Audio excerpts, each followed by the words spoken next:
आषाढ़ मास कथा अध्याय 3। हरे कृष्णा। नमस्कार, आपका स्वागत है भक्ति विद आकांक्षा में प्रस्तुत है आषाढ़ मास महात्म्य कथा अध्याय 3। आई सुनते हैं वहाँ पावन प्रसंग जहाँ अधिमास श्री हरि विष्णु की शरण में पहुंचकर अपनी प्रतिष्ठा प्राप्त करता है। यह कथा न केवल समय की गरिमा को दर्शाती है बल्कि भक्ति और श्रद्धा का अद्भुत संदेश भी देती है। गंगा अवतरण कथा। श्री गंगा भागीरथी महात्म्य कथा में संकलित श्री गंगा महात्म्य नारद महापुराण से निकली गंगा अवतरण कथा।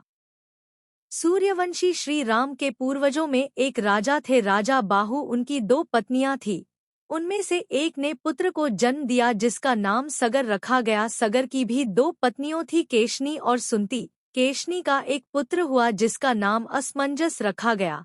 दूसरी रानी सुमति के 60,000 पुत्र हुए। असमंजस का पुत्र अंशुमान था। महाराजा सगर के सभी पुत्र दुष्ट थे। उनसे दुखी होकर राजा सगर ने असमंजस को राज्य से निकाल दिया। उनका पौत्र अंशुमान दयालु, धार्मिक और दूसरों का सम्मान करने वाला था। राजा सगर ने अंशुमान को ही अपना उत्तराधिकारी बना दिया। इसी बीच राजा सगर ने अपने राज्य में अश्वमेध यज्ञ का आयोजन किया, जिसके तहत उन्होंने अपने यज्ञ का घोड़ा छोड़ा था, जिसे देवताओं के राजा इंद्र ने चुराकर पाताल में कपिल मुनि के आश्रम में बांध दिया। सगर के 60,000 पुत्र उसे खोजने के लिए निकलते हैं। लाख प्रयास के बाद भी उन्हें यज्ञ का घोड़ा नहीं मिला। पृथ्वी पर घोड़ा नहीं मिलने की दशा में उन लोगों ने एक जगह से पृथ्वी को खोदना शुरू किया और पाताल लोक पहुंच गए। घोड़े की खोज में वे सभी कपिल मुनि के आश्रम में पहुंच गए, जहां घोड़ा बंधा था। घोड़े को मुनि के आश्रम में बंधा देखकर राजा सगर के 60,000 पुत्र गुस्से और घमंड में आकर कपिल मुनि पर प्रहार के लिए दौड़ पड़े। तभी कपिल मुनि ने अपनी आंखें खोली और उनके तेज से राजा सगर के 60,000 पुत्र वहीं जलकर भस्म हो गए। अंशुमान को इस घटना की जानकारी गरुड़ से हुई तो वे मुनि के आश्रम गए और उनको सहृदयता से प्रभावित किया। तब मुनि ने अंशुमान को घोड़ा ले जाने की अनुमति दी और 60,000 भाइयों की मोक्ष के लिए गंगाजल से उनकी राख को स्पर्श कराने का सुझाव दिया। पहले राजा सगर, फिर अंशुमान।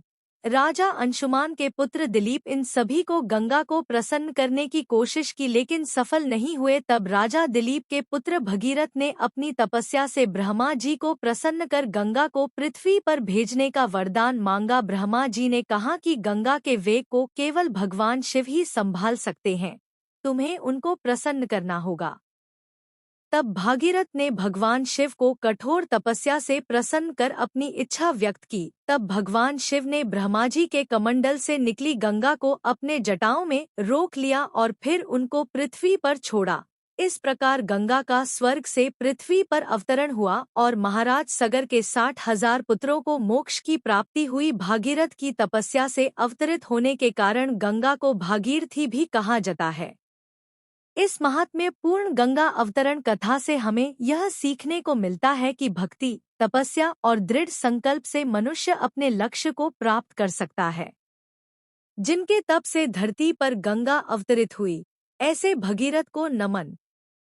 गंगा जल की महिमा अपार है। यह केवल जल नहीं, मोक्ष का माध्यम है। आइए हम भी श्रद्धा, तप और संकल्प के पथ पर चलें। जय गंगा मैया।